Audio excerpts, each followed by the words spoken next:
कि मिल मालिक के कुत्ते भी चर्बीले हैं, हमारे देश के मजदूरों के चेहरे पीले हैं।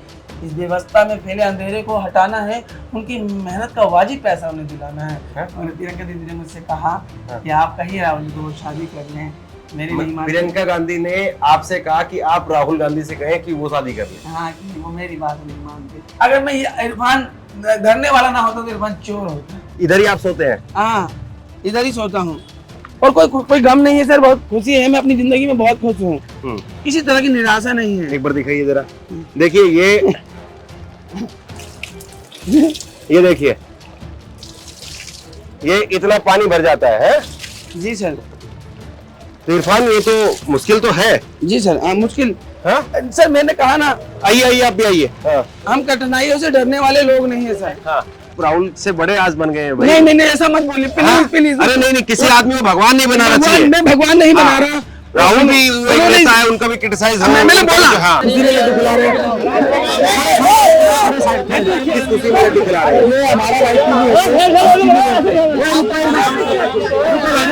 तो राहुल के मुरीद है आप? मुरीद नहीं है सर, उनकी सोच का कि रात को 2 बजे जाते हैं और निर्धन गरीब मजदूरों से बात करते हैं। मुझे लगता है मुझसे मेरे परिवार से बात करें, आज नहीं तो कल सत्ता में आएंगे। काम नहीं करेंगे तो रिजेक्ट भी कर देंगे। काम नहीं करेंगे तो हम सदा ही विपक्ष में रहेंगे। आज आप है कल वो रहेंगे, हम उनसे भी सवाल करेंगे। उनके आदेश अनुसार जो पुलिस लाठियां बांधेंगी हम वो भी सहेंगे। मैं कोई सेलिब्रिटी नहीं हूँ, दुनिया को लगता है इरफान वायरल हो गया। इरफान अपने इस व्यवहार को बनाए रखने की पूरी कोशिश करेगा। मैंने कहा ना कि मैं हर पल अपनी जमीन को छोड़ना नहीं चाहता। अब मैं रेंगने भी लगूंगा अपने जीवन में, मैं कोशिश करूंगा कि मैं जमीन पर रहूंगा।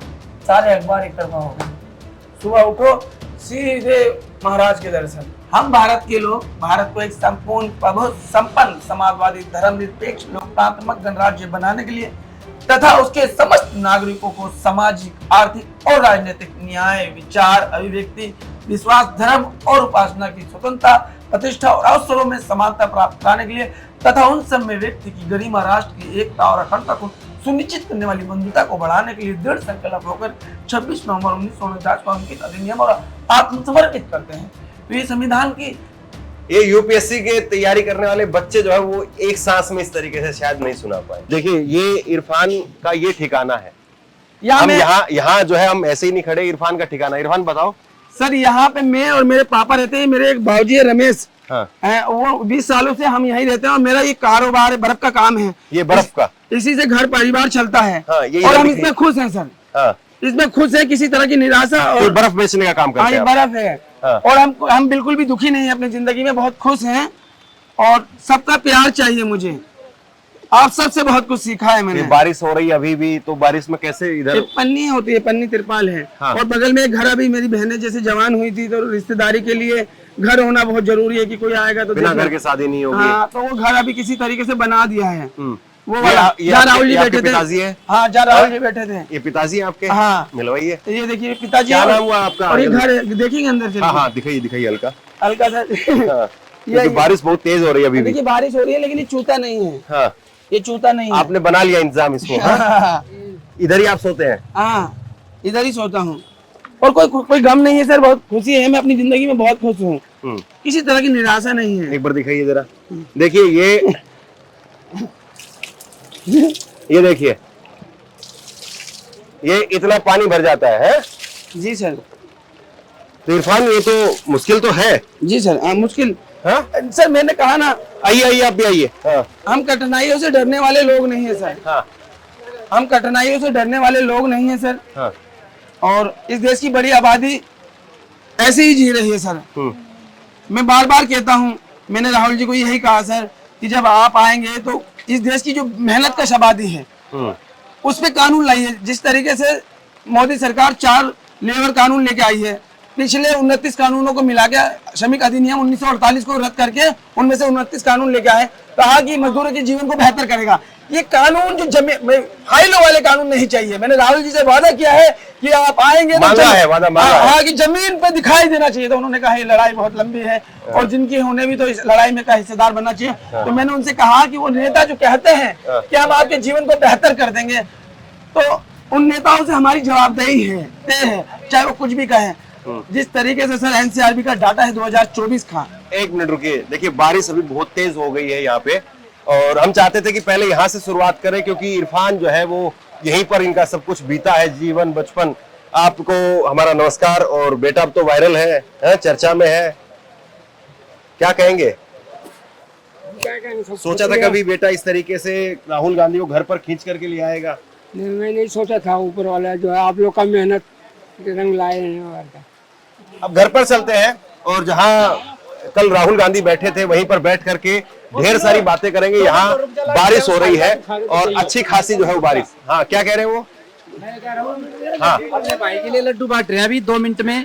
आप यही कॉलोनी के ही हैं? मैं यहाँ पे दुकान लगाता हूँ पिल्लू भाई के सामने, मेरी हार्डवेयर की दुकान है। अच्छा। तो उस खुशी में भाई ये देखो हमारी पूरी कॉलोनी में मतलब अनपढ़ बच्चा इतनी मतलब हद होगी भाई साहब। हमने ऐसा बच्चा कोई टैलेंट हमने नहीं देखा किसी भी लड़के में। इसी खुशी में बड़े भाई की अभी लड्डू सबका मीठा फेमस हो गई होगी इरफान के नाम से। भाई साहब ये 10-15 साल हो गए इसने ये लड़ाई लड़ते हुए, बहुत जबरदस्त। ये यही बात है कि ये 10 दिन का वायरल लड़का नहीं है, ये 10 साल से तपा रहा है अपने आप को, और अब जाकर के इसकी चमक जो है वो लोगों को दिखाई दी है। इसकी आवाज की जो गूंज है इरफान की, वो लोगों को सुनाई दी है। इरफान आज का नहीं है, और हमारी जो बातचीत है, जो जान पहचान है, वो भी आज की नहीं है, बहुत पहले से है। लेकिन अभी जिस तरीके से इरफान वायरल है, इरफान से बात करनी समझनी बहुत जरूरी है। राहुल गांधी कल आए, घर पर आए, परिवार में कौन कौन है, सारी बातें करेंगे। अब यहाँ से परिवार की तरफ चलते हैं, घर की तरफ चलते हैं। 2 मिनट में तो सुबह गया। हाँ। अभी कितनी दूर है? बगल में है, भीग जाएंगे। पैदल चले या गाड़ी लेके चले? गाड़ी से जाना पड़ेगा। चलो चलो चलो कर ले यार। भाई सारे लड्डू खाओ। तो आप किस खुशी में लड्डू खिला रहे हैं? किस खुशी में लड्डू खिला रहे हैं? ये हमारा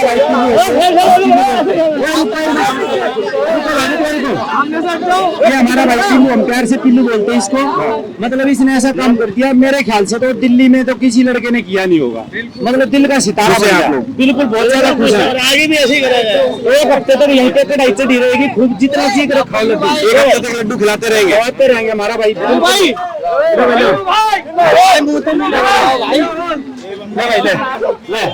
तो चले घर पे? चले। कल राहुल जी वहीं रुके थे सर। तो ये आपका मकान इसी गली में है या फिर इससे आगे है? बस यही है, ये रहा घर मेरा। यही पे है? यही है। कितने साल से यहाँ पर हैं? सर यहाँ पे हम लोग भी 2006 में आए थे, तो 20 साल तकरीबन हो गए हैं। अच्छा। हाँ, ये अभी बनाया है, बहन बेटी जवान थी हाँ। तो उन्हीं के लिए बनाया है। आइए सर, बैठिए। हाँ हाँ, आ जाइए सर, बैठते हैं तसल्ली से। आइए सर। 1 मिनट। राहुल जी यहीं बैठे थे। हाँ, यही आपका मकान है? राहुल जी यहीं बैठे थे। तो ये आपका ये घर है? हाँ, यही राहुल जी आए थे। ये पहले बना हुआ नहीं था, तो थोड़ा सा मतलब घर में कहते हैं ना कि एक मतलब खाते कमाते आदमी के लिए घर बनाना और बेटी जाना ही सबसे बड़ा चैलेंज हो जाता है। उसी में आदमी कर्जवान हो जाता है। उसी का, और फिर बीमारी। हाँ। और आप जानते हैं कि हमारी जो स्वास्थ्य को लेके जो सरकारी नीतियां हैं वो कितनी लाचार है। जो सरकारी अस्पताल हैं वो किसी से छुपा नहीं, जग जाहिर है। आप अगर सर आप जिम्मेदार पत्रकार है, सफदरजंग में आप जब देखेंगे जाएंगे ना, तो देखेंगे कि मरीज का पेशेंट के पास 2 ऑप्शन है। क्या तो अपने मरीज को वो मरता हुआ देखे अपने आंखों के सामने, या तो वो किसी प्राइवेट हॉस्पिटल को चुने और पूरा परिवार कर्जे में मरे। तो उस बड़ी आबादी की अलग अलग पीड़ाएं हैं, और लोग सरकार कहती है आयुष्मान है, लेकिन आयुष्मान सभी की सभी आबादी उसमें नहीं आती है। उसका एक मतलब एक सीमा है कि दायरा है कि बीपीएल राशन कार्ड होगा तो आपको उसके, तो कितने लोगों का बीपीएल है? तकरीबन 4 करोड़ लोगों के। तो इरफान के घर में कौन कौन है? इरफान के घर में जैसे दुनिया सभी लोगों के परिवार में माँ बाप भाई बहन सभी हैं। तो मेरे छोटे वाले भाई की शादी हुई है, सबकी 2 बहनें रह रही हैं। आपकी नहीं हुई? मैंने शादी नहीं करी, और मैं हमेशा से नहीं या करना नहीं चाहते? करी नहीं मैंने करी नहीं सर।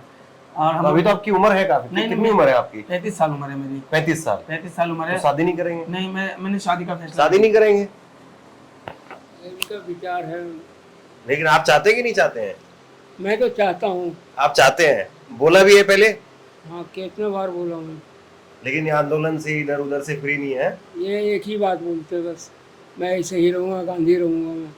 शादी क्यों नहीं की आपने? शादी ना करने की वजह ये थी सर कि मैं लगातार आप 10 साल से मुझे देख रहे हैं, छोटी उम्र से जन आंदोलन में और नागरिक धरने प्रदर्शनों में जुड़ा, तो वहाँ मैं लोगों से मिला जुला, और जब मैं लोगों से मिलता जुलता हूँ तो अलग अलग तरीके की बातों को मैं महसूस करता हूँ। फिर मेरा नाम मोहम्मद इरफान है। मुझे बिल्कुल भी, अगर मैं मजहबी इख्तियार से देखूँ तो मुझे बिल्कुल भी इजाज़त नहीं है कि मैं ये गुनाह करूँ। शादी ना करना एक गुनाह है, क्योंकि एक नबी की सुन्नत भी है, मेरे आका की सुन्नत भी है।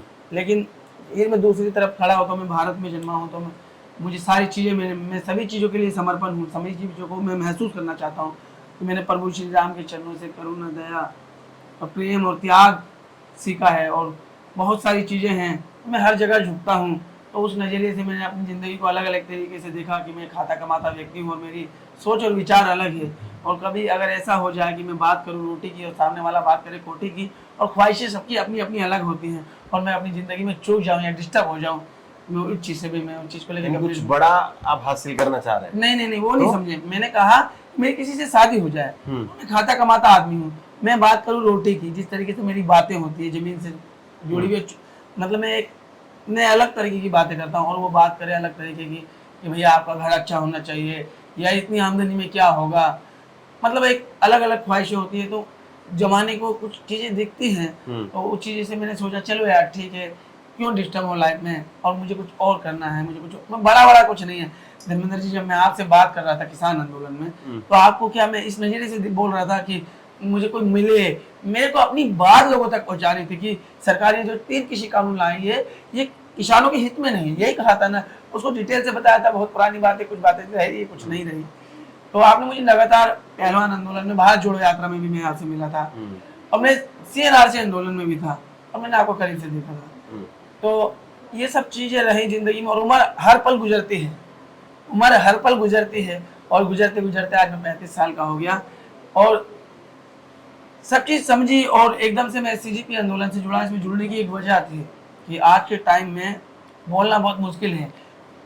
अभी वर्तमान में जो सरकार है, पिछले कुछ सालों में 19,000 से ज्यादा लोगों पे UAPA लगा है, और नेशनल सिक्योरिटी NSA लगा है। समझ रहे हैं, सरकार आवाज को दबाना चाहती है।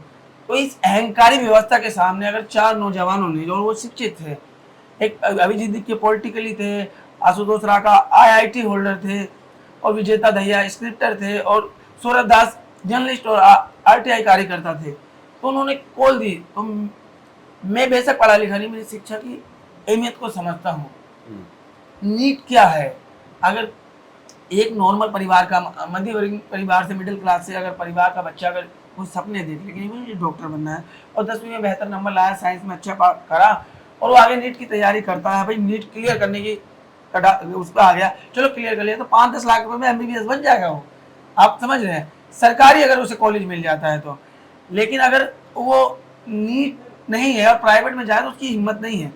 एक नॉर्मल आदमी प्राइवेट से MBBS नहीं करा सकता, और उसमें अगर छल हो जाए, कपट हो जाए, उसमें करप्शन आ जाए, और लोगों के हक अधिकारों को खाया जाए, बच्चा जो देश के भविष्य को देख रहा है, इन्हीं नौजवानों से तो इस देश को रचा जाएगा, खूबसूरत बनाया जाएगा। और उसकी मेहनत को, और उसे लगा कि मैं इस बार कर जाऊंगा, और कोई उसके नंबर खा गया, उसकी सीट खा गया, तो ये उम्मीद को मारता है, सपनों को मारता है, और कोई इसे झेल पाता है और कोई नहीं। उसी कारण 20 बच्चों की जाने गई। तो हमने भारत सरकार को और धर्मेंद्र प्रधान से कहा था कि, और लोग हमेशा कहते हैं जैसे हैं कि आपको इस्तीफा देना पड़ेगा। अभी कोई डराएगा तो इरफान, हम जमाने की धुतकार से निकले हुए व्यक्ति हैं, हम जमाने की धुतकार से, और सूरज की रोशनी खाई है हम लोगों ने।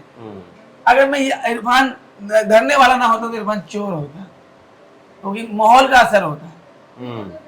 मैं झूठ नहीं बोलता, तो मैं डेली लोगों की मार खाता, डेली पुलिस की मार खाता, और कब का मर गया होता। लेकिन मैंने अपनी छोटी उम्र में ही अपने आप को हर बुराई से बचाया, अपने आसपास के माहौल को खुद पे हैवी नहीं होने दिया, समझ रहे हैं। और मैंने खुद को बचाया, और लगातार जब धरने प्रदर्शनों में जाता रहा तो आप जैसे जिंदा दिल पत्रकारों से मैं बहुत कुछ सीखता था। मैं बार बार कहता हूँ, पत्रकार और छात्र मेरी जिंदगी की दौलत है, पूंजी है। फिर मानवाधिकार कार्यकर्ता, वकील, एक्टिविस्ट, सोशलिस्ट, और सभी लोगों के विचारों से को समझना, एक जिज्ञासा क्या है। फिर महापुरुषों के जीवन को महसूस करना कि फूले क्या थे, माता सावित्रीबाई फुले क्या थी, और बाबा साहब ने क्या किया है, रामधारी सिंह दिनकर कौन थे, और आपका राजा राम मोहन राय कौन थे, स्वामी तो विवेकानंद। ये कहाँ पढ़ा आपने सब? ये कुछ चीजें तो यूट्यूब से, ये सब चीजें तो यूट्यूब से, जैसे भारत एक खोज है, तो लिखते भी थे कहीं पे? नहीं, लिखना मुझे नहीं आता। लिखना इतना ज्ञान इरफान को कैसे हुआ? मतलब मैं आपको देखता रहा हूँ, ये तो सही है, लेकिन आंदोलन में जाना, नारेबाजी करना, सरकार की लाठियां खाना, पुलिस की लाठियां खाना, वो तो होता है, लेकिन उसके साथ में जो इतना दिमाग आपने पाला, अपने अंदर भरा, वो कहाँ से आया? मतलब मैं कहता हूँ कि कोई वो एक बात लाइन आपकी इस बात का सीधा जवाब है कि किसी चीज को अगर आप शिद्दत से चाहते हैं तो सारी कायनात उसे मिलाने में लग जाती है, बस ऐसे ही कुछ है, ऐसे ही कुछ है। और साहित्य से मुझे प्यार है, कोई लाइन मुझे बहुत अच्छी लगी, चाहे वो कितनी भी लंबी हो।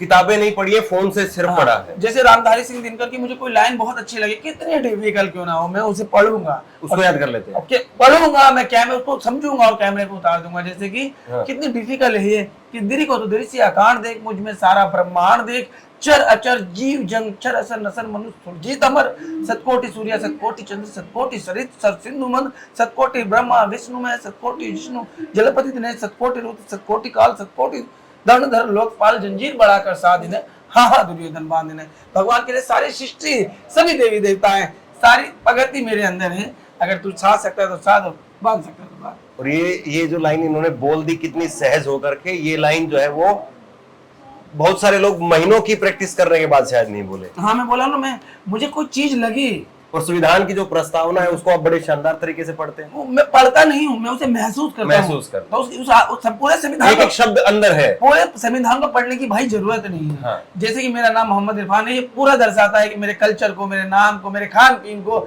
मेरी जीवन शैली को, मेरे मरने जीने को, यानी नाम से ही आपको पता चल जाएगा कि पूरी जिंदगी का जो आप धर्मेंद्र है तो धर्मेंद्र से पता चल जाता है कि पूरी जिंदगी का नेम धर्म खान पीन रहन सहन क्या है मेरे नाम से। तो आप नाम से ही मेरी पूरी जिंदगी के बारे में, मेरे रहन सहन पूजा पद्धति के बारे में एक एहसास हो जाता है, मेरे खान पीन के बारे में पता चल जाता है। उसी तरीके से मेरे संविधान की जो प्रस्तावना है, उसकी जो इक्वालिटी समानता है संसाधनों पे, सभी चीजों में बराबरी की बात करता है, समाजवाद की बात करता है, यानी सभी के लिए, सभी चीजों के लिए किसी भी तरीके की किसी तरह का शोषण नहीं।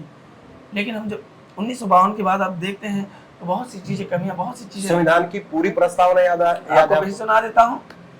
हम भारत के लोग भारत को एक संपूर्ण बहुत संपन्न समाजवादी धर्मनिरपेक्ष लोकतांत्रिक गणराज्य बनाने के लिए तथा उसके समस्त नागरिकों को सामाजिक, आर्थिक और राजनीतिक न्याय, विचार, अभिव्यक्ति, विश्वास, धर्म और उपासना की स्वतंत्रता, प्रतिष्ठा और अवसरों में समानता प्राप्त कराने के लिए तथा उन सब में व्यक्ति की गरिमा, राष्ट्र की एकता और अखंडता को सुनिश्चित करने वाली बंधुता को बढ़ाने के लिए दृढ़ संकल्प होकर 26 नवंबर 1949 को अंकित अधिनियम और आत्मसमर्पित करते हैं। तो ये संविधान की, ये यूपीएससी के तैयारी करने वाले बच्चे जो है वो एक सांस में इस तरीके से शायद नहीं सुना पाए। ये बहन है आपकी? है? नमस्ते, क्या नाम है आपका? मुमताज। और ये बेटी है? हाँ, मेरी बहन की बेटी है ये। आपकी बेटी है? अच्छा, बड़ी बहन की बेटी। बड़ी बहन की बेटी। अच्छा, तो अब कैसे देखते हैं भाई को? भाई तो अब जो है वो बहुत बड़ा हो गया है। सब कुछ भाई तो बहुत अच्छा बोलते थे, लेकिन जो प्यार अब मिल रहा है ना, तो वो उसके हकदार थे। तो कल आप थी यहाँ पे, मैंने फोटो में देखा, राहुल गांधी जी आए। वो राहुल गांधी जी आए थे, उन्होंने मुझे बिठाया, उन्होंने मुझसे आकर कहा, नाम पूछा मेरा और कहा कहाँ बैठूं मुमताज। मुझे तो लग नहीं रहा था कि यहाँ वो बैठने लायक है, लेकिन उन्होंने ऐसे कहा कहाँ बैठूं मुमताज। फिर मैं चुप थी, उन्होंने फिर दोनों यहीं बैठते हैं, यहीं पे बैठे थे। मेरे को इधर ही बैठा के रखा था, जब तक वो बैठे मुझे बोल दिया था कि यहीं बैठना है। तो रात को सोई हैं या नहीं सोई? नींद तो मुझे बहुत लेट आई थी। नींद नहीं हम आई? लोगों को नींद नहीं आ रही है, भूख नहीं लग रही है, पूरे घर को नींद नहीं आ रही, भूख नहीं लग रही, इस पल को जी रहे हैं। लेकिन बेटे की चिंता होती है, डर लगता है कि बेटा इतना वायरल हो रहा है, इतने लोग जो है वो आ रहे हैं, कभी कुछ हो ना जाए, ऐसा भी होता है क्या? आपको लगता है? जैसे भाई बहुत अच्छा बोलते हैं, हाँ। लेकिन चीजें हम देखते हैं, भाई तो संविधान की बात करते हैं, लोकतंत्र के हित में बात करते हैं, अपने अधिकार को लेकर बोलते हैं, लेकिन आप भी देख ही रहे हो ना। तो इस चीज के लिए है कि बस सबका आशीर्वाद बना रहे और प्यार और सपोर्ट सबका मिल रहा है, तो वो डर धीरे धीरे खत्म हो रहा है कि जिस तरह से लोग प्यार दे रहे हैं, तो प्यार में सिर्फ प्यार नहीं मिल रहा, उनका आशीर्वाद मिल रहा है। तो इस चीज के लिए बहुत धन्यवाद। आपको डर नहीं कभी? नहीं, मैंने आपको क्लियर कहा, मैं एक प्रदर्शनकारी हूँ, 10 साल से आप देख रहे हैं, 15 सालों से आंदोलन में हूँ। कल राहुल गांधी जी से मिला तो मैंने उन्हें कहा सर कि मुझे अपने लिए नहीं, मैं अपने शब्दों के लिए खुद को नहीं बदलना चाहता। मेरा पहला मकसद है कि इस देश की बड़ी आबादी जो मेहनत कश है, बहुसंख्यक है, किसी भी धर्म जाति समुदाय से आते हो, वो पहाड़ों में हो, खेतों में, खलिहानों में हो, बाग बगीचे बागवानों में हो, फैक्ट्री में, कारखाने में हो, सड़कों पे हो या निर्माणाधीन इमारतों में हो, उनकी सामाजिक सुरक्षा और न्यूनतम मजदूरी बेहतर कागजों में नहीं जमीन पर होनी चाहिए। मेरी बात, मजदूर की बात आपने की। मेरी ये पहली मांग है, क्योंकि मैं मेहनत कश मजदूर की बात मैं उस वक्त से आता हूँ। मेरी पहली मांग है, मुझे अपने लिए कुछ नहीं चाहिए सर। मैंने राहुल जी को भी ये बात कहा है और मैंने इसी तरीके से, मैं एक क्रांतिकारी विचार, आपकी प्रियंका गांधी से बात करवाई। वो अलग थी बात थोड़ी। और प्रियंका दीदी ने मुझसे कहा कि आप कहिए राहुल जी को शादी कर लें, मेरे नहीं मानते। प्रियंका गांधी ने आपसे कहा कि आप राहुल गांधी से कहें कि वो शादी कर ले। हाँ, कि वो मेरी बात नहीं मानते, लेकिन मैं उनकी क्यों कहूँ, वो एक महान आत्मा है। आप तो खुद शादी नहीं कर रहे हैं। नहीं, वो एक महान आत्मा है सर, बहुत कुछ सहा है, इतना अपमान मैं नहीं सह पाता, हम नहीं सह पाते, हमारे पास इतनी ताकत नहीं है। हम और आप ना सर, मैं वो चीज़ नहीं सह पाते। मैंने सोशल मीडिया पर कभी पेज नहीं बनाया इसी चीज़ से कि मैं नहीं सह पाऊंगा। मैंने सोशल मीडिया पे नहीं हूँ सर, इसीलिए नहीं बनाया कि मैं नहीं सह पाऊंगा। बहुत कहते हैं एक आदमी कितना बर्दाश्त कर सकता है, राहुल ने उससे ज़्यादा बर्दाश्त किया है। और इस देश के गरीबों की जान है, वो सब उम्मीद रखते हैं उनसे। तो राहुल के मुरीद हैं आप? मुरीद नहीं है सर, उनकी सोच का कि वो रात को 2 बजे जाते हैं और निर्धन गरीब मजदूरों से बात करते हैं। मुझे लगता है मुझसे, मेरे परिवार से बात कर रहे हैं। मैं एक भारत का एक श्रमिक होने के नाते, एक जिम्मेदार नागरिक होने के नाते अपने नेता से क्या उम्मीद रखता हूँ कि वो मेरे घर में आके चूल्हे पर रोटी बनाए। ये उम्मीद रखता हूँ, मैं ये उम्मीद रखता हूँ कि वो मुझे महसूस करे और उसी तरीके से नीति निर्माता करे, इस देश को संचालित करे। आज नहीं तो कल सत्ता में आएंगे। मैं उनका मुरीद नहीं हूँ, समझ रहे। मैंने अगर मैं मुरीद होता तो मैं उनसे ऑन कैमरा ये क्यों कहता कि आज आपने जो वादा किया कल उसकी अगर नहीं पूरा किया, खिलाफत की, तो हम आपके खिलाफ असहमति रखेंगे और आपका सड़कों पर विरोध कर देंगे। हम क्रांतिकारी सोच रखते हैं, हम धरने प्रदर्शन वाले लोग हैं। लेकिन मैं आप एक पत्रकार है, आपको नहीं लगता उन्होंने बहुत कुछ सहा है? छल कपट, सारी प्रोपेगेंडा, करोड़ों रुपए की संपत्ति एक व्यक्ति की छवि बिगाड़ने में लगा दी। उनका कसूर ये था कि वो गांधी परिवार में जन्मे और इस देश की शहादती विरासत से आते हैं। इस देश के लिए बहुत कुछ किया उस परिवार ने, बस इसका उनका ये कसूर था। और कोई कसूर था, इंसान हम सब थे, लेकिन उन्हें इसलिए टारगेट किया गया कि वो गांधी परिवार से आते हैं। और मिलने के लिए बुलाया घर पे? सर हाँ, मैं मिलूंगा उनसे जल्दी। और पूरे परिवार के साथ जाएंगे या अकेले जाएंगे? नहीं, मैं अकेले जाऊंगा और मैं इस देश के मजदूरों की बात ही उनसे करनी है। मैं कोई सेलिब्रिटी नहीं हूँ। दुनिया को लगता है इरफान वायरल हो गया है। इरफान अपने इस व्यवहार को बनाए रखने की पूरी कोशिश करेगा। मैंने कहा ना कि मैं हर पल अपनी जमीन को छोड़ना नहीं चाहता। अब मैं रेंगने भी लगूँ ना अपने जीवन में, मैं कोशिश करूंगा कि मैं जमीन पर रहूंगा, समझ रहे। मैं IIT होल्डर नहीं हूँ कि मैं आया और मैं कहा कि मैं गाड़ी नहीं लूंगा, फिर मैं एक के साथ एक फ्री देने लगूंगा शराब। मैं इतना पढ़ा लिखा और इतना तेज तर्रार नहीं हूँ कि मैं आऊंगा और मैं कहूंगा मैं कुछ नहीं लूंगा, सब कुछ जनता के लिए है। आपके 1000 काम अच्छे हैं, क्या आपको बुरा काम करने का लाइसेंस मिल गया? लेकिन इरफान, लोगों ने, मैं क्या कह रहा हूँ समझ आ रहा है? हाँ, क्या आप ये कह रहे हैं कि मतलब जो कुछ है उससे आप डिगमगाएंगे नहीं कम से कम? नहीं, मैं ये कह रहा हूँ कि कुछ लोग थे जो IIT होल्डर थे और वो आए, उन्होंने कहा कि मेरा जीवन दिल्ली की जनता को समर्पण है। केजरीवाल के ऊपर आप बोल रहे हैं? हाँ, और फिर उन्होंने एक के साथ एक फ्री। अब मैं सलम से आता हूँ, नशा परिवार को बर्बाद करता है। मैं समझ गया। वो नशे को बढ़ावा किसी भी स्तर पर नहीं दिया जाए, वो आपकी मानसिकता को दर्शाता है सर। और ये मैं जब अपनी बातें करता हूँ तो मैं बार बार कहता हूँ, मैंने आयशा से, SFI से, AISF से, NSUI से, तमाम पत्रकारों से, छात्रों से, मानवाधिकार कार्यकर्ताओं से, वकीलों से, एक्टिविस्टों से सीखा है। मैं किसी एक को तो नहीं बोलता, सभी से सीखा है, तो सभी का नाम लेता हूँ। वो वाम छात्र संगठनों का भी नाम लेता हूँ। तो आपको लगता है कि किसी एक की तरफ ढल रहा है, ये आपकी सोच है। मुझे अगर चुनना पड़ेगा तो हमें नेता चुनना पड़ेगा भाई। इस देश की मेहनत के सवारी को नेता तो चुनना पड़ेगा ना भाई। तो चुन रहे हैं हम भाई, सीधे रात को जो 2 बजे जाता उसको चुन रहे हैं हम डायरेक्टली। आज नहीं तो कल सत्ता में आएंगे। काम नहीं करेंगे तो रिजेक्ट भी कर देंगे। काम नहीं करेंगे तो हम सदा सदा ही विपक्ष में रहेंगे। आज आप है कल वो रहेंगे, हम उनसे भी सवाल करेंगे। उनके आदेश अनुसार जो पुलिस लाठियां भाजेंगी हम वो भी सहेंगे। तो फिर मुर्दाबाद के नारे फिर मुर्दाबाद के नारे भी लगेंगे। लेकिन ये एक मैं आपसे समझना चाह रहा हूँ, बहुत लोग वायरल होते हैं, बहुत लोगों को पसंद आते हैं, फिर उसके बाद में जाकर के दूसरी गोदी में बैठ जाते हैं। अभी जैसे कि राघव चड्ढा बहुत एकदम से जेन जी के फेवरेट हो गए थे। बात सुनिए ना, और उसके बाद में देखिए राघव चड्ढा एक संपन्न, तो कभी इरफान भी उसी तरफ। राघव चड्ढा और इरफान में बहुत फर्क है। राघव चड्ढा एक संपन्न समृद्ध परिवार से आते हैं, समझे, वो शब्दों में जैन जी की बात कर रहे हैं और हम जीवन में जी रहे हैं। वो गरीबी की बात करते हैं शब्दों में, किताबी ज्ञान है, और हम गरीबी इसमें जीते हैं। गुर्बत क्या है हमें मालूम है। दुनिया की सबसे बड़ी बीमारी है गुर्बत, कैंसर से बड़ी, HIV से बड़ी। सोचो आपको, मुझसे अभी एक महिला से बात हो रही थी मेरी बस्ती की, तो वो रोने लग रही मुझसे, क्या कि हमने अपनी इच्छाओं को मार के जिया। इरफान आप तुझे यहाँ देख रहे हैं तो बहुत अच्छा लगता है, कोई कपड़ा पसंद आया तो नहीं ले पाए, समझ रहे, कुछ खाने की चीज अच्छी लगी नहीं ले पाए, बच्चा रोने लगा, उसे चुप कराया। कॉम्प्रोमाइज वाली कम्युनिटी से आता हूँ मैं, मेहनत कर, हर चीज में कॉम्प्रोमाइज। जंतर मंतर पे एक बच्चा नौजवान मिला, यूपी से आया था, बोला कि इरफान आपकी वीडियो देखी और वो 500 वाली बात बहुत अच्छी लगी। मुझसे बात करते करते बोला जब सीपी से आ रहा था तो बोला छोटा महसूस कर रहा था कि बड़ी बड़ी दुकान मेरे आत्मसम्मान को गिरा रही थी।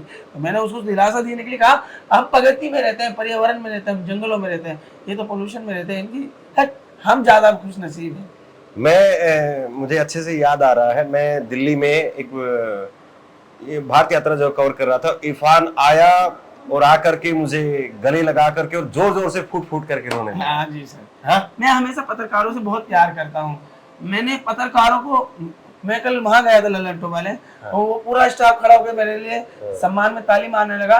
तो मैंने उनसे कहा कि आप मेरे हीरो हैं सब, लेकिन आप मेरी बस्ती में गए, नशा बंद हो गया, आप पूरे देश में जाइए, सब बंद हो जाएगा। देखते हैं कैसे नहीं, क्योंकि ये आप चौथा स्तंभ ऐसे कहा है, नगर पालिका, विधायक पालिका, कार्यपालिका, न्यायपालिका, तो आप चौथे स्तंभ सब पे नजर रखिए, बताइए, निष्पक्ष होके, बटिए मत, ढाल मत करिए, कहीं मत झुकिए। मैंने कहा जब आप एक बस्ती को सुधार सकते हैं पूरे देश को, आपके हाथ बड़े लंबे हैं, और ये करप्ट और भ्रष्ट अधिकारी आपसे डरते हैं, आपसे डरते हैं, पत्रकारों से, कैमरे से नहीं डरता से दो बात नहीं कहते, पसीने छूट जाते हैं, अपनी बेल्ट और टोपी संभालने लगते हैं, और ऐसे करके खड़ा होकर 2 मिनट कुछ। मीडिया को लेकर के क्या समझ है इरफान की? बहुत मीडिया को लेकर के दो आज के धड़े मैंने मेरी ये समझ है कि मैं जब नई उम्र का था और मुझे विचारों की कोई समझ नहीं थी, और मैं सलम और जे कॉलोनी में पला बढ़ा, तो मैं अन्ना आंदोलन में जब हो गया 2011 के उस आंदोलन में, तो लोग मीडिया से नफरत नहीं करते थे, उन्हें मारने के लिए नहीं दौड़ते। अन्ना आंदोलन के टाइम दीपक चौरसिया और राहुल कंवल जो इंडिया टुडे में था, एनडीटीवी में, ये मंच लगाते थे, वहाँ पे लोग मोहब्बत करते थे मीडिया से। लेकिन आज आप किसी भी जन आंदोलन में या चले जाए नागरिक धरने प्रदर्शनों में, लोग पत्रकारों को मारने के लिए दौड़ते हैं, और चाहे उसके लिए उनको परिणाम कुछ भी भुगतना पड़े। हिंसा किसी भी चीज का समाधान नहीं है, लेकिन लोगों को लगता है कि ये हमारे को हिट कर रहे हैं, मतलब हमें चोट पहुंचा रहे हैं, हमारी आत्मा को, मान सम्मान को। तो वो कहते हैं जैसे CCP आंदोलन में कि आप गाली बकनी है, स्टूडियो में बकिए, हमारे बीच में मत आके बकिए। तो कई दफा बहुत ज्यादा दिक्कतों का सामना करना पड़ जाता था पत्रकारों को। जैसे आप जैसे भी निरपक्ष पत्रकार है, जो बिल्कुल बराबरी पे खड़ा होकर किसी का पक्ष नहीं लेते सर, तो जैसे आपने कह दिया कि सब भारत सरकार ने आज ये कहा, तो कुछ लोगों को लगा अरे फिर भारत सरकार का नाम ले लग रहा है, ये उधर का है। ऐसी चीजें भी हो रही थी कि इतनी नफरत कि वो भारत सरकार की किसी बात को कोट भी नहीं कर रहा डर के मारे, ये इन्हें ऐसा ना लगे कि उधर की तरफ बात कर रहा है, मतलब तो इतनी नफरत, ऐसी नफरत मैंने मीडिया के लिए देखी नहीं। जब CNRC आंदोलन में था तो ये कहते थे कि वहां जाने के लिए पासपोर्ट लगेगा, देश के एक हिस्से में जाने के लिए पासपोर्ट लगेगा। इन्हें किसान आंदोलन में पता चल गया था, तुम्हें पासपोर्ट तो क्या, तुम्हें आना ही नहीं पड़ेगा, आना ही नहीं है। इन्हें पहलवान आंदोलन में भी ऐसी बात। अब ये लोगों का विश्वास खो गया, टीवी में ही अपनी अपनी बातें करते हैं बस। और ये भी है टीवी का एक्सेट है, टीवी एक अपनी ताकत है, सोशल मीडिया की अपनी एक ताकत है। लेकिन सोशल मीडिया के आप लोग टीवी से उब रहे हैं, मान रहे हैं कि टीवी पे सब कुछ सच नहीं आता। ये एक दौर था जो लोग मानते थे वो टीवी में आया तो सच ही होगा, ये पता चल गया। टीवी जो नेशनल मीडिया है, टीवी का जो मीडिया है, अब और प्रिंट मीडिया भी उसमें, ये मत सोचिए कि खाली नेशनल मीडिया ही है, टीवी इलेक्ट्रिक मीडिया ही है, प्रिंट मीडिया भी है उसमें, सारे अखबार एक तरफा हो गए। सुबह उठो सीधे महाराज के दर्शन। एक आम आदमी को इरफान क्या कहेंगे कि एक आम आदमी है, जैसे आप एक झुग्गी से कॉलोनी से निकल करके आए और अब पूरे देश में छा गए हैं। एक आम आदमी कई बार अपनी किसी तरीके से बस नौकरी कर रहा है, उसके मन में बहुत कुछ है जैसे आपके मन में भी है, लेकिन वो पिस जाता है, मर जाता है। वो सोचता है कि यार बहन भी है, उसकी भी शादी करनी है, अपनी भी करनी है, घर भी बनाना है, बूढ़े माँ बाप की दवाई का खर्चा भी है। वो आम आदमी जो है वो जकड़ करके रह जाता है, वो निकल नहीं पाता उससे। क्या कहेंगे उसको? उन्हीं के लिए तो मैं बोल रहा हूँ, इस मेहनत का आबादी का जो जूझ रहा है, चाय मार रहा है और उसका सामाजिक और आर्थिक शोषण हो रहा है। दिल्ली में अगर 18 से 22 है तो आपको फैक्ट्री में जाइए, 8 घंटे की कोई ड्यूटी नहीं है, 12-11 घंटे ड्यूटी लेते हैं और 14,000 रुपये तनख्वाह देते हैं, 15,000 रुपये तनख्वाह देते हैं। वही तो एक शारीरिक शोषण है। तो मैं इसी पे तो कहता हूँ कि मिल मालिक के कुत्ते भी चरबीले हैं, हमारे देश के मजदूरों के चेहरे पीले हैं। इस व्यवस्था में फैले अंधेरे को हटाना है, उनकी मेहनत का वाजिब पैसा उन्हें दिलाना है। इसी के लिए तो बात कर रहे हैं। हम कहते हैं आप लाभार्थी मत बनाइए, उसको मेहनत का वाजिब पैसा दीजिए। पूरे देश में एक सामान्य न्यूनतम मजदूरी होनी चाहिए। आप ही तो बार बार सीना ठोक के कहते हैं एक देश एक कानून, तो मजदूरों के हितों की बात क्यों नहीं करते? हम आपके कैमरे पे खड़े होते हैं और हम मजदूर वर्ग से आते हैं, तो हम आपसे कहते हैं कि 1,70,746 मौतें हुई हैं 2024 में। एनसीआरबी का डाटा खुदकुशी में, उसमें 31% दिहाड़ी मजदूर थे और वजह एक थी घर में आर्थिक तंगी और मानसिक तनाव। सोचिए इतना बड़ा नंबर, पर दिन 467 और हर मिनट 3 लोगों ने जान दी है। ये गृह मंत्रालय से संचालित आंकड़े हैं। और पिछले 3 सालों में 19, 20, 21 में 13,13,000 महिलाएं लापता हुई हैं। उनमें सबसे बड़ा नंबर वो था जो 18 साल के आसपास की थी, समझ रहे? और उसमें बहुत दूसरा नंबर नाबालिगों का था। आप महिला शक्ति की और सुरक्षा की बात करते हैं, उनके स्वाभिमान की बात करते हैं। ये एक आबादी है, मतलब एक देश की आबादी समझ लीजिए कहाँ गए। आपका एक बटन भी गिर जाए तो आप ढूंढ लेते हैं। आप तो मैं तो खुद मानता हूँ एक चींटी की भी अगर बेवजह जान चली गई तो इंसानियत की जान चली गई। आप अगर एक मौत पे शोर मचाते हैं तो आपका मचाना वाजिब है, लेकिन 13 लाख लोगों का कौन बताएगा, 13 लाख महिलाओं का जवाबदेही कौन देगा? कभी मोदी जी बुलाए या कोई सुझाव आपसे मांगे तो क्या कहेंगे? मैं इस लायक तो नहीं हूँ। कल राजदीप सर मुझसे बोल रहे थे, मैं इंडिया टुडे के स्टूडियो में था, तो कहा कि अगर मोदी जी आपसे मिलना चाहें तो क्या मिलेंगे? मैंने कहा हाँ, देश हित में क्यों नहीं मिलेंगे, मैं अमित शाह जी से भी मिलूंगा, क्योंकि देश में नशा एक मुद्दा है। युवा पीढ़ी खत्म होते जा रही है। आपकी पुलिस होते हुए 12 साल का बच्चा गांजा ले आता है, लेकिन पुलिस उस गांजे वाले को पकड़ के नहीं जाती है। इस करप्शन, इस शोषण को खत्म करना है। कैसा देश चाहते हैं? देशभक्ति क्या है? देश के लोगों तक बुराइयों से बचाना। देशभक्ति यह है कि उस देश के लोगों का जीवन बेहतर हो, शिक्षा और स्वास्थ्य से कोई वंचित ना हो। आप सब जानते हैं शिक्षा का निजीकरण गरीबी अमीरी की खाई को बांट रहा है। फिर हम खबर सुनते हैं एक मेहनत का आबादी के परिवार से आने के नाते कि 93,000 से ज़्यादा स्कूल बंद हो गए। तो हमारे को पीड़ा होती है कि अगर गरीब का बच्चा सरकारी स्कूल में नहीं पढ़ेगा तो कहाँ पढ़ेगा? आपने तो शिक्षा में निजीकरण कर रखा है, अमीर का बच्चा तो बड़े बड़े स्कूलों में पढ़ेगा, फिर वो बड़ी हायर एजुकेशन में जाएगा। आप हमें ITI तक नहीं जाने दे रहे, पॉलिटेक्निकल ही नहीं जाने दे रहे कि वो डिप्लोमा कर ले, वो टेक्निकल हो जाए। शिक्षा मंत्रालय के आप आंकड़े निकालिए, ITI लगाइए कि 10वीं और 12वीं से ड्रॉप आउट करने वालों की बच्चों की संख्या कितनी है। वो 10वीं 12वीं के बाद भी नहीं पढ़ पा रहा है। वो क्या है? वो श्रमिक तो है, मजदूर बन जाएगा। तो राहुल जी ये कह रहे थे मजदूरों में और गुलामों में क्या फर्क है? तो मैं एक दफे को मुझे समझ नहीं आया, क्योंकि वो बहुत पढ़े लिखे आदमी है। फिर जब उन्होंने मुझसे बात करी तो मैं एकदम से समझ गया कि हाँ सर, मजदूरों के अधिकार होते हैं और गुलाम के कोई अधिकार नहीं। तो हमारे देश में हम जिन्हें मजदूर कहते हैं वो मजदूर नहीं, गुलाम है, उनके अपने कोई अधिकार नहीं है। सारी लेबर यूनियन कॉर्पोरेट की तरफ झुकाव रखती हैं और जो बोलती हैं वो जेलों में सड़ती हैं। 5 साल बाद, 10 साल बाद आप खुद अपने आप को, इरफान को कहाँ देखते हैं? संघर्ष के मंच पर, कहीं नहीं देखता। भरपेट रोटी मिलेगी, इस दुनिया को समझूंगा और संघर्ष करूंगा। इरफान कोशिश करेगा। ऐसा नहीं कि इरफान को बदल नहीं सकता था। इरफान शायद आपको यहाँ नहीं, हयात में मिलता। बहुत लोगों का प्यार था, बहुत लोगों का। अभी आपके फोन पे, आपने अपना फोन दिखा दूंगा, पूरी दुनिया से लोगों ने मैसेज किए, भारत के हर कोने और जिले से मैसेज किए, संपन्न और समृद्ध लोगों ने भी मैसेज किए और सब चाहते हैं कि मेरा जीवन बदल जाए। लेकिन मेरे शब्द मेरे लिए नहीं थे। मेरे शब्द मेरे लिए नहीं थे कि मैं अपना जीवन बदलूं। मैंने जब इस दुनिया को महसूस किया और शादी ना करने का फैसला किया तो बहुत सी चीज़ें मैंने अपने अंदर संभाली। हम जमाने के थपाड़ में थे, धूप खाइयाँ हैं, अपमान को सहाय, और वो हमारे लिए गालियाँ नहीं थी, दुआएं थी। समझ रहे, ये कोई बनावटी बातें नहीं है। आप यहाँ से अगर हिंदुस्तान को देखते हैं तो आपको हिंदुस्तान की असली तस्वीर नजर आएगी। यहाँ से देखिए। कहीं किसी पार्टी में शामिल होने का, जाने का कोई विचार नहीं है फिलहाल? नहीं, अरे हम अपनी हमारी अपनी आप मैंने कहा कि मुझे अपनी कोई चाहत नहीं है। अगर मुझे मौका मिलेगा तो देश के मजदूरों के लिए कुछ करना है, और क्यों नहीं झुकाव होता है। हाँ, मैं राहुल की तरफ झुकता हूँ, मैं उस व्यक्ति की तरफ झुकता हूँ जिसने सारी दुनिया का अपमान सहा है। मैं झुकता हूँ, मैं प्यार करता हूँ, बहुत मोहब्बत करता हूँ, दीवानगी है उनके लिए। लेकिन ये नहीं कि मैं पागल हूँ, अंधभक्त उनके लिए। मैंने कल, अगर मेरी अंधभक्ति होती तो मैं उनके मुंह पे ना कहता कि मैं आपका विरोध कर दूंगा। जिसने सारी दुनिया की बदतमीजी सही है, सारा प्रोपेगेंडा जिसने सहा है, क्या हम इंसान होने के नाते ये भी फर्ज नहीं है कि उस पढ़े लिखे काबिल आदमी की कमर के पीछे खड़े होकर कहें क्यों डरते हो हम तुम्हारे साथ, क्यों डरते हो हम तुम्हारे साथ हैं।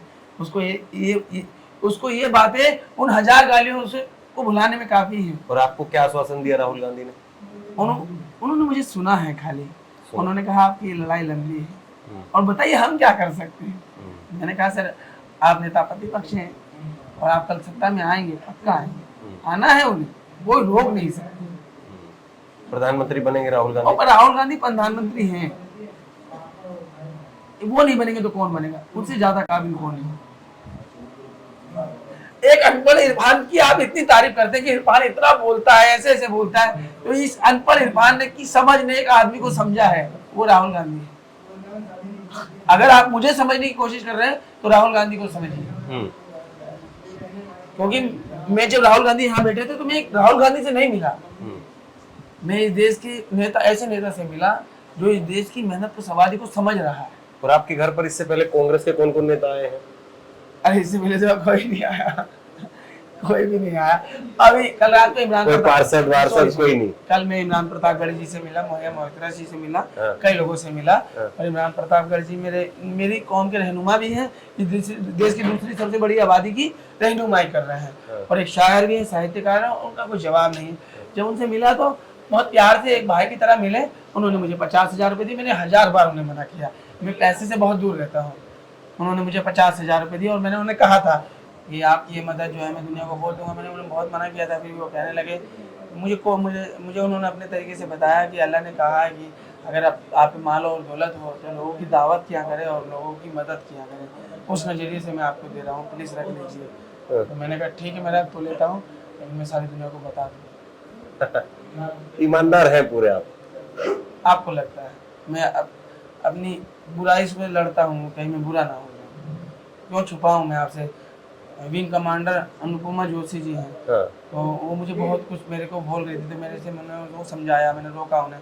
तो कहती बहनों को सोने के कंगन दूंगी, ये दूंगी, और मैंने उन्हें रोका। तो उन्होंने मेरी बहन की शादी की जिम्मेदारी ली। मदद आ रही है अब दुनिया भर से? हाँ, मैंने सबको रोक रहा हूँ, मैं किसी से ले नहीं रहा। तो मैंने अनुपमा जोशी जी को, विंग कमांडर है, 1992-93 में जो पहला बैच था महिला का एयरफोर्स में, उनमें वो थी, और बहुत कुछ किया उन्होंने देश के लिए, भारतीय सेना के लिए, और बहुत अच्छी सोच की है वो। तो मैंने उन्हें सोने होने के लिए मना कर दिया। जब वो ज़्यादा जिद करने लगी तो मैंने कहा ठीक है, आप 2 बर्तन दे दीजिएगा। तो कल में ये बातें जब मीडिया में लीकेज हो गई, सारी चीज़ें हो गई, राहुल जी के सामने ही बोला, तो वो इमोशनल हो गई, कहने लगी मैंने आपको कुछ दिया नहीं हो, फिर भी आपने मुझे इतना प्यार दिया कि दुनिया के सामने। बहुत सारे लोग हैं, कुछ यूके से थे, लंदन से मुझे मैसेज किया कि इरफान मेरी एक टीम है और आपको बेहतर देखना चाहते हैं, कहीं आवाज़ खो ना जाए, मैं इस लायक नहीं हूँ, लोगों को लगता है। तो मैंने सभी से ये कहता हूँ कि मैं आपके प्यार और सम्मान के लिए खुदा की बारगाह में कर्जदार रहूँगा, लेकिन आइए मिल के भारत बदलते हैं, सांप्रदायिक राजनीति से देश को निकालते हैं, इस सोच से, नफरत की सोच से निकालते हैं। अभी ये कॉकरोच जनता पार्टी का प्रोटेस्ट हुआ, अब आप वायरल हुए, इसके बाद में उन्होंने कांटेक्ट किया आपसे? नहीं, सीजीपी में नहीं किया। मेरी एक आदत है, मैं मंच पे नहीं जाता। सीजीपी में नहीं, मैं मंच पे नहीं जाता, मैं मंच के नीचे से मीडिया से अपनी बात अब जनता तक के लिए बोली। ये भी नहीं पता था कि राहुल जी सुनेंगे, ये सुनेंगे, वो सुनेंगे। मैं तो चाहता था कि ये जो सरकार है ना, ये जो सरकार घी चुपड़ी बातें करती है और सांप्रदायिक राजनीति करती है, लोगों की मूलभूत सुविधाओं से वंचित करती है, जो जरूरत की बातों की मतलब उन चीजों पे बहस होनी चाहिए जो जिंदगी से जुड़ी हुई है, फालतू की चीजों पर नहीं। धर्म जाति ईश्वर मेरे अपने हैं, मैं राम का हूँ, मेरे राम है, उनसे मैंने करुणा प्रेम दया और त्याग सीखा है। वो एक व्यक्तिगत मामला है, उसे पॉलिटिकली नहीं, लेकिन लोगों को लगता है ठीक है, ठीक है। मैं पूरी कविता सुना सकता था, ठीक है, आप लोग भी मिले, मैं अपने शब्दों को यहीं विराम देता हूँ। बहुत जो है वो अभी इंटरव्यू के लिए कतार में है बहुत सारे पत्रकार। लेकिन एक बात जो है मैं कहूँगा, चूंकि मैंने भी कई सालों से जो कवर किए हैं, इरफान जैसे जो लोग हैं वो जाते हैं प्रोटेस्ट में, और जो भी आंदोलन के जो चेहरे होते हैं, जो मेन चेहरे होते हैं, वो भी इरफान जैसे लोगों को ऐसे देखते हैं कि हाँ भाई ये तो आए हैं तो हमारा झंडा उठाने के लिए आए हैं, हमारा डंडा उठाने के लिए आए हैं, हमारे लिए दरी बिछाने के लिए आए हैं, हमारे लिए नारे लगाने के लिए आए हैं, और पीछे जिंदाबाद जिंदाबाद मुर्दाबाद मुर्दाबाद, उस बस केवल उतना ही। और उसके बाद में जब हो गया तो ठीक है भाई, बच्चों को कुछ खाना वाना खिला दो और उसके बाद में बच्चे घर चले जाएंगे। सही कह रहे हैं, यही है। और ये जो आंदोलन के जो मेन चेहरे होते हैं वो भी इरफान जैसे लोगों को आगे नहीं ला पाते हैं। हमने भी इरफान से पहले भी कई बार बात हुई, लेकिन ये ठीक बात है कि इतना सीरियसली जो बात नहीं हुई थी, वो पहली बार इतनी सीरियसली जो बात हुई। बाकी तो मेरा और आपका आपदा जो काफी सालों का रहा। तो ये चीज कहीं ना कहीं जो है वो लोगों को देखनी चाहिए, जो आंदोलन में इरफान जैसे लोगों की वजह से है। और इरफान ये बात सही कह रहे हैं कि वो मंच पर नहीं जाते हैं। अब सोचिए, इतने पॉपुलर है, इतने वायरल है, सीजेपी के प्रोटेस्ट पर ही कम से कम नहीं गए होंगे तो हजारों लोग मंच पर गए होंगे जो अपनी बात कह करके आए होंगे। आप एक दिन भी नहीं गए? मैं सिर्फ एक ही बार गया था, एक बार एक शायरी पढ़ने के लिए बस। अच्छा, एक शायरी पढ़ने के लिए। फिर मैं मंच के आसपास नहीं भटकता। हाँ। जैसे कि वो जो लीड कर रहे हैं उनको डिस्टर्ब नहीं करता कि भैया भैया भैया भैया, ये सब चीज नहीं है। तो मंच पर जगह बनाने के लिए जो है वो इरफान अगर काम कर रहे होते तो शायद किसी न किसी पार्टी का आज झंडा पकड़े हुए इरफान होते। मंच पर नहीं बल्कि लोगों के बीच में इरफान थे, और लोगों के बीच में रहने का एक सबसे बड़ा इनको फायदा ये हुआ कि लगातार वहां से सीखते रहे, पढ़ते रहे, समझते रहे, उस दुख को, उस पीड़ा को, उस दर्द को अंदर तक झेला है, महसूस किया है। लोग कैसे नीचे बैठे हुए हैं उस चीज को वो महसूस कर रहे थे लगातार, और वही सारी चीज अब निकल करके बाहर आ रही है जो इनके अंदर इतने सालों से गई। बहुत बहुत शुक्रिया इरफान। और एक वादा आपसे ये जरूर कि एक पत्रकार के तौर पर जो मैं आपको दे सकता हूँ कि जहां पर भी हमें कोई विश्लेषक की जरूरत होगी वहां पर आपको जरूर हम मैं आप लोगों से सीखता हूँ सर। जहाँ पर भी जरूरत होगी तो वहां पर मैं आपसे सीखता हूँ। मैं हमेशा आपसे राय मशवरा लूंगा अपनी जिंदगी को लेकर, देश के लिए। आपसे सीखा है सर। इरफान की किताबें नहीं पढ़ी इरफान, लेकिन जैसे है वैसे बने रहिएगा, बिल्कुल कोशिश। वरना बहुत सारे लोग आते हैं एक नाइट में स्टार बनते हैं और उसके बाद में फ्लो। मैंने स्टार ही नहीं बनना, मैं स्टार ही नहीं हूँ। सबको लगता है मैं वायरल हूँ, मैं वायरल ही नहीं हूँ। मैं वायरल ही, मैं इस दिमाग में हूँ ही नहीं कि मैं वायरल हूँ। मुझे नहीं पता, क्योंकि सर मैं पहले भी बड़े स्तर पे वायरल हुआ हूँ, आप जानते हैं। मुझे इन चीजों से फर्क नहीं पड़ता, बस्ती वालों को इन चीजों से फर्क नहीं पड़ता। सबने कैमरे में बराबर देखा है, एक दिन का सफर नहीं है, 10 साल से तो आप ही देख रहे हैं। और वो लोग जो तमाम लोग जो इरफान के साथ में फोटो खिंचवा रहे हैं या फिर इंटरव्यू लेकर के वायरल करके अपना व्यूज कमा रहे हैं, उन लोगों को भी जरूर देखना चाहिए कि इरफान इसी घर में, इसी गली में, यहीं पर ना रह जाए। इरफान को यहाँ से और आगे तक का जो सफर है वो जरूर तय होना चाहिए। और हम तो चाहते हैं कि देश में जो हजारों लाखों इरफान हैं जो गली में कूचे में पता नहीं कहाँ है, किस हालत में है, सब बाहर आए और सब जो है वो कम से कम वहां तक तो जरूर पहुंचे जहां तक उनको पहुंचना ही चाहिए। शुक्रिया, थैंक यू।